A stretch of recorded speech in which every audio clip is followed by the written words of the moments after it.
Hello, and welcome to the Dark Ages podcast, episode 39, Young Justinian.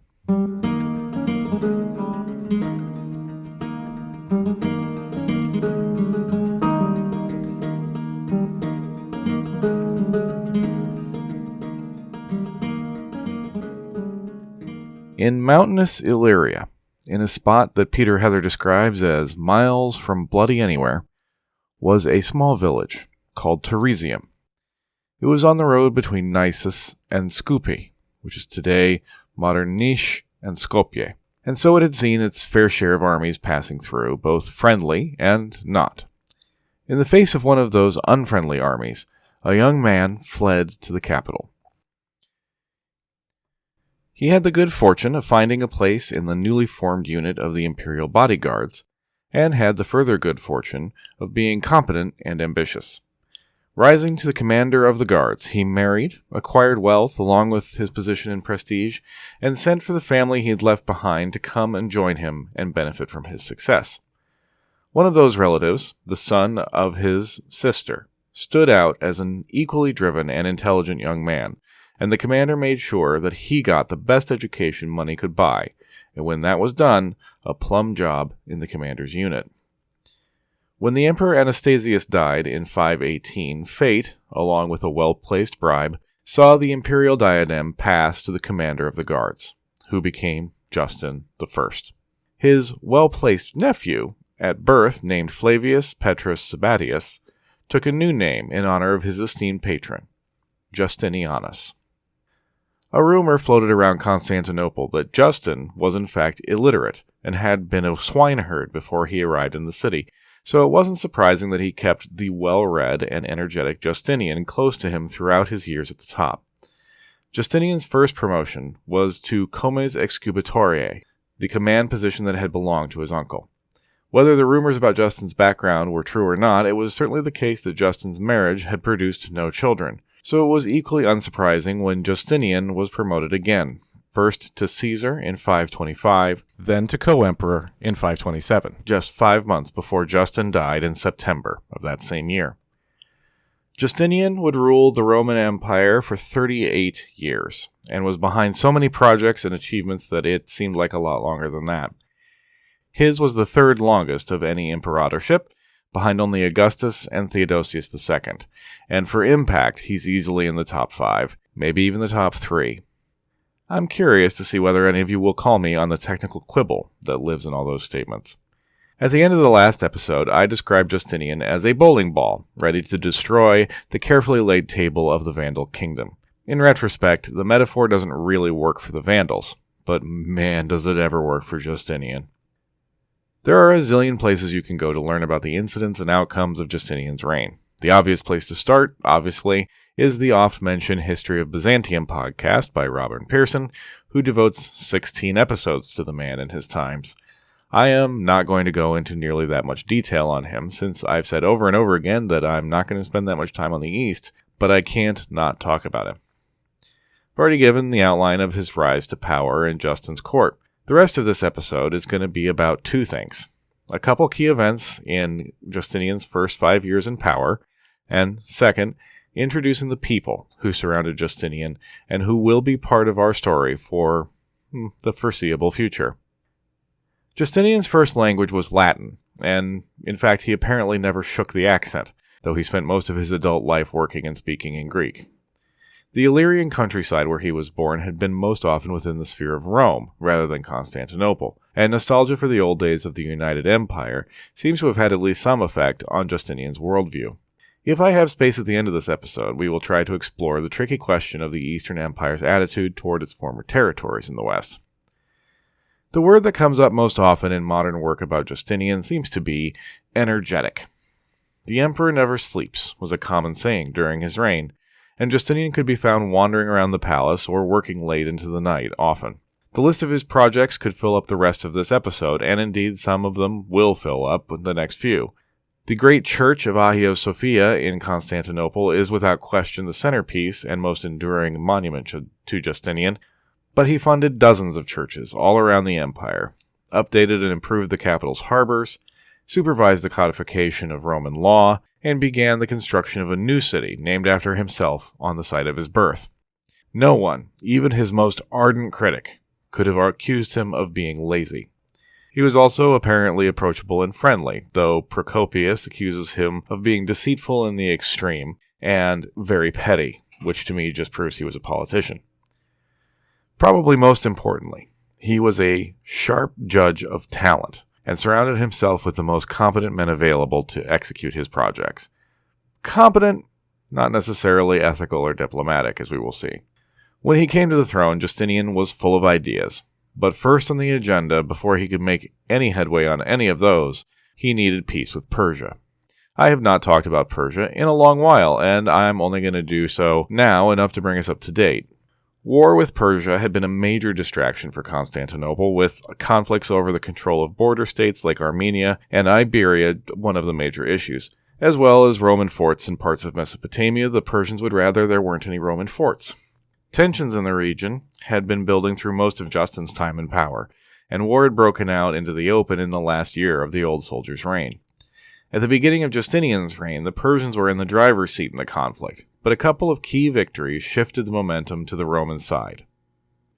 One of those victories, at Dara in 530, was thanks to the efforts of a young general named Belisarius, one of those men whose talent Justinian recognized. The next year, Belisarius was defeated by the Persians at Callinicum, putting off a resolution to the conflict for another year. Belisarius was removed from his post and summoned back to Constantinople to face an inquiry. With him, through all of this, was our buddy Procopius, serving as an advisor to the general.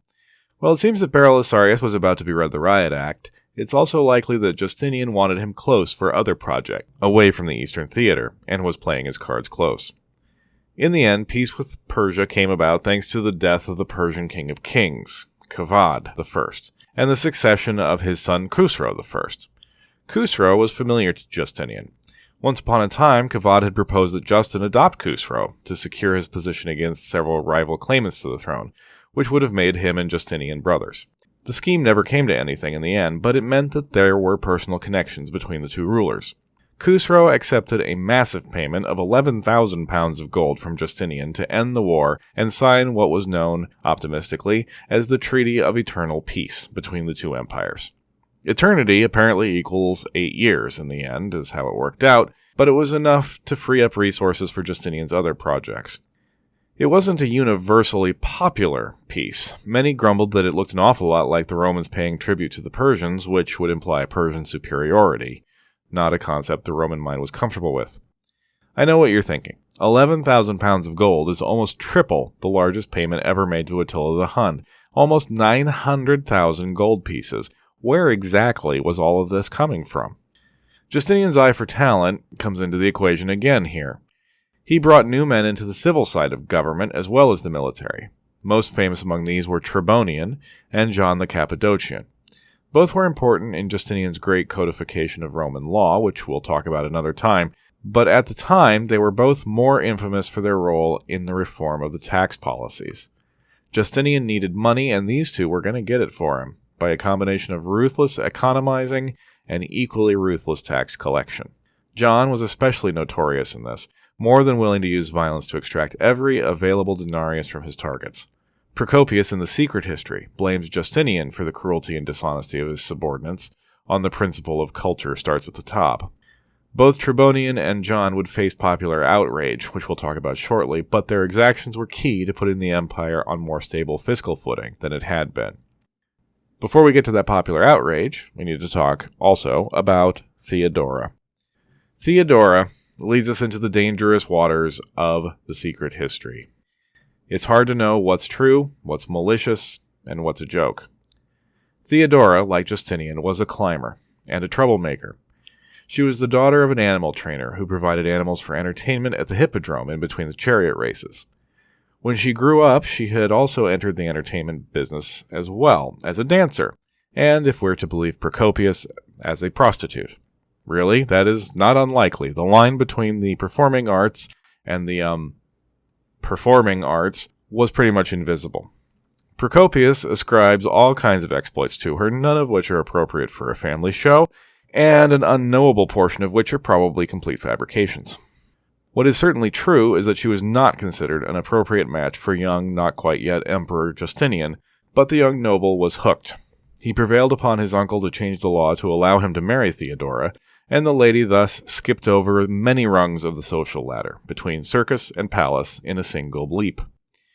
She was well known for her influence over Justinian, and was in no way circumspect about her opinions. She feuded with his advisors, and would take any opportunity available to undermine them when it was presented to her. Once she was empress, Theodora and Justinian set about erasing her previous reputation. She became almost as much a face of the regime as her husband, appearing with him at state events as an equal, and insisting that she be treated with the same level of reverence.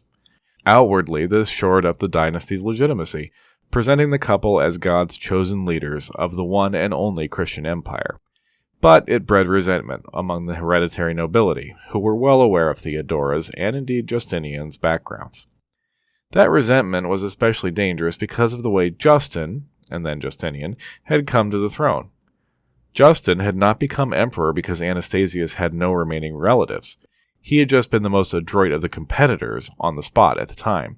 There were still plenty of members of Anastasius's dynasty hanging around, in particular the late emperor's nephew, Hypatius.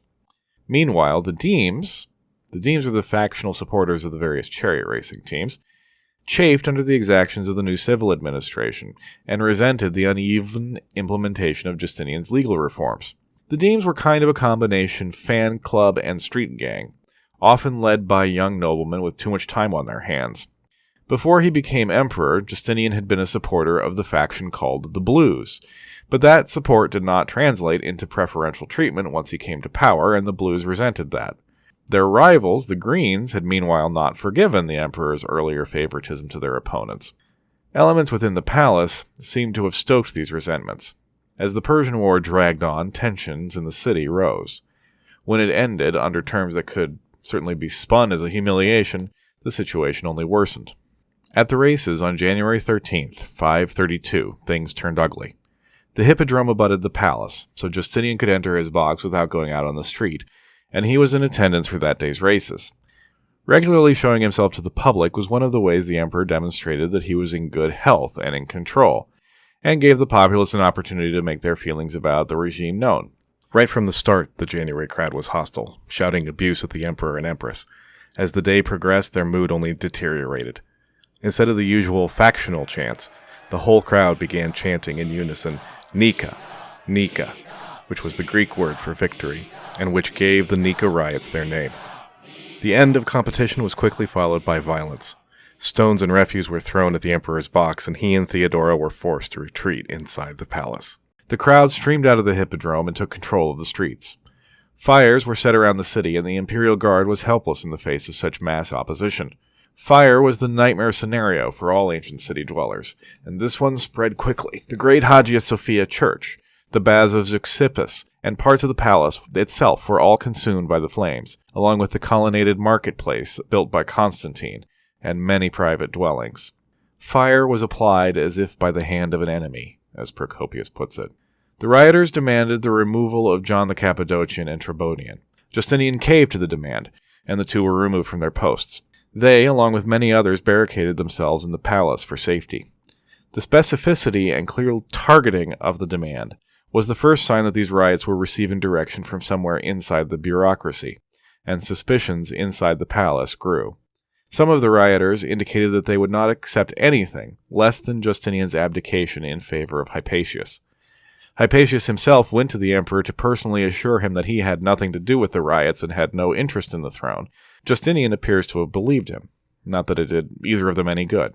The atmosphere inside the palace became increasingly poisonous, and a siege mentality grew. Meanwhile, the city burned. Justinian and many of his advisors were prepared to abandon the city and presumably the throne in the face of such intractable opposition. Boats were prepared and were ready to take them away from the palace to safety. But Theodora refused to leave. She had come up from nothing to the greatest possible wealth and influence available and wasn't about to take a single step backward. According to Procopius, she shamed the cowardly men. For one who has been an emperor, it is intolerable to be a fugitive. May I never be separated from this purple, and may I die on the day that those I meet do not call me mistress. If you wish to save yourself, Emperor, it is not difficult. We have money, here is the sea, there are the boats. However, consider if once you are saved, you will not come to gladly exchange that safety for death. For myself, royalty will make a fine burial shroud. The lady was not for turning. It was enough. The court began to debate among themselves how to bring the riots to an end. It was clear that appeasement was a fool's strategy. The mob would not be satisfied until Justinian was dethroned, probably dead. Some of the palace guards had fled, some had joined the rioters, but there were enough left that a military solution wasn't out of the question, and soon a plan was in place. It was a terrible plan, in the old Tolkien-esque sense of the word. It would hopefully not only bring an end to the violence, but remove the potential for future disturbances. And it just so happened that Justinian had just the men for the job. Belisarius was in town, having just been recalled from the Persian frontier, along with another general named Mundus. Mundus was by birth a Gepid, or maybe a Hun, possibly a Goth, or maybe all three. Sources are divided. And remember, identities in the Balkans were always fluid, as we've heard. What was important was that he had spent the last 3 years fighting for the Romans, first in the Balkans and then in the East, and had demonstrated his loyalty and competence in both theaters. The last part of the puzzle was a eunuch named Narses. Narses had already been around forever. He had been instrumental in Justin's accession and was well versed in the arts of palace intrigue and subterfuge. He seems to have known everyone, along with every pressure point in the imperial apparatus. Narses was given a substantial quantity of gold and told to slip out of the palace and find the leader of the Blues. Would the gold, along with the old tie between him and Justinian, convince them to hang back from the violence for the next few days? Only time would tell. In the meantime, the mob had seized Hypatius and were going to crown him at the Hippodrome, whether he wanted them to or not. The large gathering and ceremony that would entail presented the government with an opportunity. Justinian made himself scarce, allowing the crowd to believe that he had been cowed into accepting his own overthrow. On the day of Hypatius' coronation, the Hippodrome was full of people, mostly down on the floor of the track. During the ceremony, the Blues suddenly withdrew from the great stadium. Narses had done his work. Once they were clear, the generals made their move. Belisarius led a force of loyal guards out of the stands near the emperor's box. The crowd vastly outnumbered them, but they were mostly unarmed, entirely unarmored, and also taken completely by surprise. Hemmed in by the stands, they turned and fled the advancing soldiers, only to meet Mundus and his force coming in the other way from the main entrance gates. Belisarius and Mundus worked toward each other methodically, hacking and slashing indiscriminately. When they met in the middle of the Hippodrome's floor, Procopius tells us that they were surrounded by 30,000 dead. 30,000 dead out of a population of probably between 500,000 and 600,000. Imagine that in a modern city. My own local example, Milwaukee, is roughly similar in population, but while Milwaukee is spread out over about 95 square miles, the population inside the Theodosian walls occupied about 5.5 square miles, or 14 square kilometers. The only modern city that approaches that level of density is Manila. Between the fire, the violence of the riot itself, and the vicious repression, no one was untouched by Nika.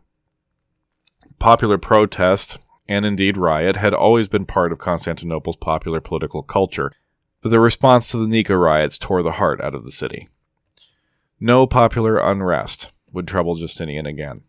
He would rebuild the city better than it had been before, but it all rested on the ashes of Nika. The nobles who had participated in Hypatius' coronation were identified, rounded up, and exiled, and poor Hypatius, though probably blameless, was executed as well. It was too dangerous to leave him alive as a symbol of resistance. The people who I've introduced in this episode, Belisarius, Mundus, Narses, John, and Tribonian, and Theodora, will all be frequent guests of this show for quite a while, and it was the Nika riots that bound them together and made them the trusted core of Justinian's team. I am putting a specific kind of spin on the outcome of Nika, that it freed Justinian's hands to act as he wished, and in the long term that turned out to be true. But in the short term, coming as it did on the heels of a Persian peace that many saw as a shameful payment of tribute to an ancient enemy, the riot was a blow to the regime's prestige. An emperor who reigned over charred rubble, and who paid his enemy to leave him alone, was hardly an emperor at all. Justinian needed a project that would restore his legitimacy, and restore the light of God's favor to the imperial image. Whether Justinian hit on the coming war in Vandal Africa, for that is where we are heading, dear listener, is a matter of historical debate. Peter Heather argues that the Vandal expedition presented itself as a solution to the problem, essentially on a whim of fortune, that Justinian had no designs on such a reconquest before the opportunity arose. Others have suggested that Justinian looked back at the United Empire with nostalgia and longing and was actively looking for chances to undo the humiliations of the last century. And what better way to restore his legitimacy and his eternal legacy than by restoring what had been lost? It's unknowable, of course, and that's why historians like to argue about it. It does give me the opportunity to explore a question that hasn't come up in a while. What did the fall of Rome really mean to those who lived through it? We've talked about it from the Western perspective. Certainly people were aware that the emperor had been deposed. They were aware that it came at the end of decades of instability and chaos. They had only to look out at their trampled fields and burned ships to know that they had gone down kicking and screaming. Sidonius Apollinaris even identified 476 as the year that it all came to the end. In the East, on the other hand, the attitude can seem oddly passive about the whole thing. During the years of crisis, there had been a handful of attempts to save the West, but other than the disastrous attempt to retake Africa in 468, most of these had consisted of declaring emperors and sending them to Italy, only for them to fail in the face of reality. Distractions from the Persians and from the steppes can explain some of this. The East had its own problem. But once it had managed to stabilize itself around Anastasius' time, there were no concerted efforts to retrieve Africa, Gaul, or Spain, let alone Italy, in the name of Rome. Part of it was cultural. Diocletian had divided the empire into East and West for the first time in 286. Constantine had founded his new Rome in 330. By 527, when Justinian came to power, the East and West had been de facto separate entities for generations. Latin was still a language of government, but most people in the East spoke Greek, and the East had always had a cultural feel to it that was different from the West, even before the administrative split. It was easy for a citizen of Constantinople to go through life perfectly content that he lived in the richest and most powerful empire in the known world. Crisis? What crisis? The people who occupied the top jobs certainly were aware of what had been lost. They were brought up on the early history of Rome, Livy and Suetonius, and so on. But that didn't mean that they necessarily had skin in that game. Rome had founded a great empire, things had changed, and now that empire no longer contained Rome itself. But that wasn't the end of the world. The sainted Constantine, in his wisdom, had created a new Rome, right where and when it was needed. Most elites no longer had any kind of financial vested interest in the West anymore. There were refugees from Italy and Gaul around, but it had been 50 years now. Most would have married into Constantinopolitan society and assimilated. The pressure to restore what they had lost was fading. Diplomatically, the government in the East was mostly happy to keep up the fiction that the Western kingdoms still existed on sufferance, that they were all, in fact, viceroys for the emperor. The Germanic kings kept up their end of the charade because there was still prestige in the old titles the East could give out. Consul, Patricius, Magister Militum, and so on.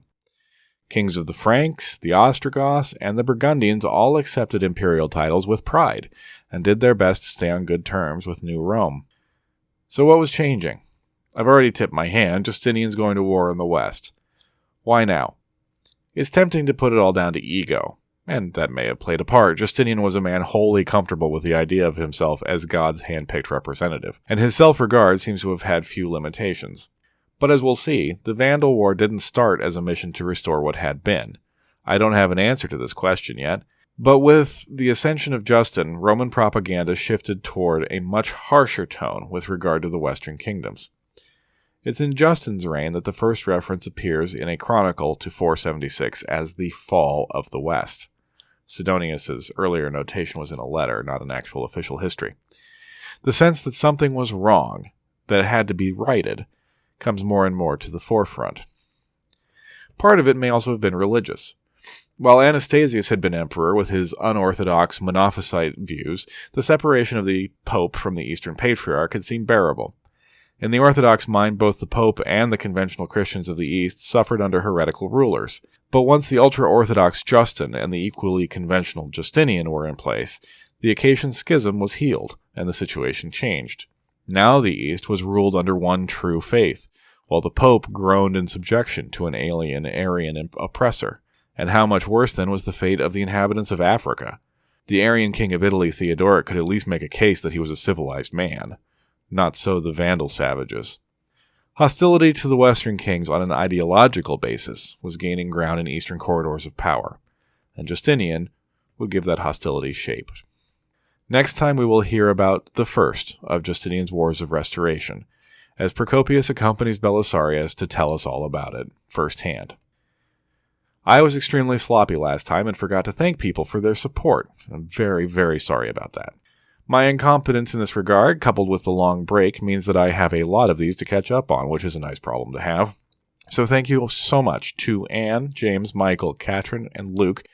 Sorry about setting you on that path, Luke. And Catherine, whoa. Thank you so much. And as always, my eternal gratitude to beloved monthly supporters on Ko-fi, Paul, Scott, Jesse, Brendan, Alex, Dusty, and John. A special thanks also to Jennifer for stepping in and being my Theodora. If you feel like what I do deserves a reward, you can toss a couple of bucks in the digital tip jar at ko-fi.com. That's ko-fi.com/darkagespod. You can also give high fives in the form of ratings and reviews, or reviews, depending on your podcast platform. I think I can see all of those reviews now, no matter where you leave them, so be assured that I do read them all. Sometimes more than once, and I appreciate every single one of them. Until next time, have a good couple of weeks, and take care.